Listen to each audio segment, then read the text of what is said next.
Imagine having access to a non-once-per-turn draw 2 spell card in 2021 and having absolutely no intention of playing the card.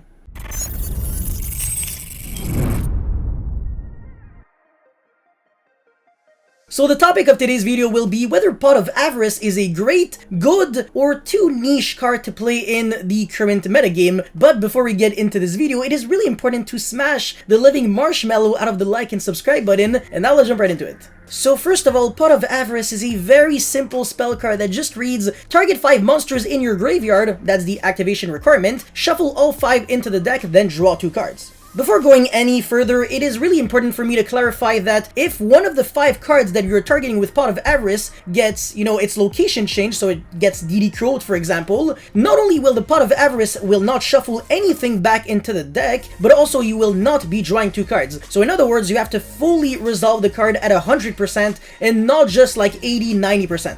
The craziest thing about this card is that the fact that it was banned for so many years, and when it came back, people were super excited, but the hype literally died off after just a couple of weeks. Now don't get me wrong, generating a free draw 2, literally almost a free draw 2, obviously at the cost of 1 card, and also you get to recycle back your resources, which is really important, and in certain situations that might be almost as good as the draw 2 spell card. So why is the card not really good? Well, before going into that, I'm going to give you some examples of where the card can be really amazing. Just try to imagine that in your agent deck. If you're playing Agent of Creation Venus, I think that's the name of the card, you get to not only summon back your 3 shine balls, do whatever kind of plays you want with them, Link, Xyz, whatever, and then they all go into the graveyard, you go Pot of Avarice, you shuffle back all 5 of them into the deck, you draw 2, could be more extenders, could be whatever, and then you not only got your draws, but on top of that, your Venus can pay an extra 1500 life points in order to summon back your 3 shine balls again. So it's kind of like an extra 3 copies of Exodius, if you will. But it's actually really good in Skystriker because you're drawing 2 cards, you're putting a spell into the grave, your engage becomes more aggressive, but on top of that, you're shuffling back your Kagaris,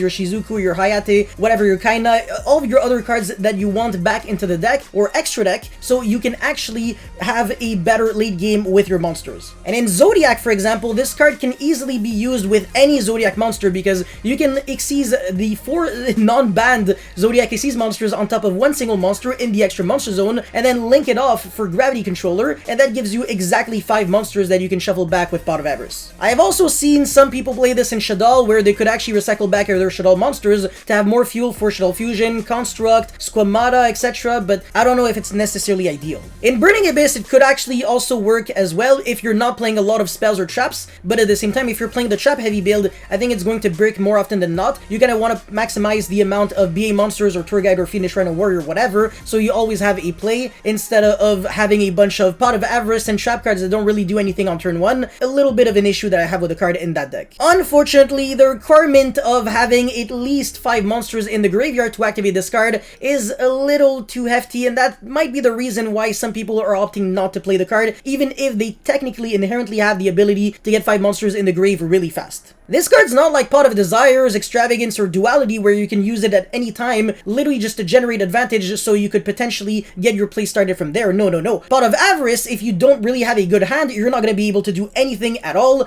and that's definitely a bummer. Like, if you break, Pot of Avarice just becomes a dead card, and it enters the category of win more cards, which is absolutely not what you're trying to do. And sometimes there are technically words where you could theoretically use Pot of Avarice, but if you do that, you're gonna make yourself lose important resources in the grave that you kind of wanted there, miss out on a play just to get like another play instead, which is not really generating advantage, just trading advantage for another. And of course, it's easily negatable by Ghost Ash, Ghost Bell, DD Crow, Ice Dragon's Prison, every Omni negate out there in the game. In conclusion, I only believe Pot of Avarice can be played in self-sufficient 1-card enabler decks, such as Zodiac, for example. Even then, you can't just randomly brain dead throw the Pot of Avarice in that deck without thorough testing. No, no, no. You really have to make sure that the card works the majority of the time, otherwise you're going to be disappointed in the high caliber tournaments. Anyways, that's pretty much it for this card review, I guess you want to say, on Pot of Avarice. Let me know your guys' thoughts in the comments section below. Don't forget to like and subscribe. I'll see you guys next time. Peace.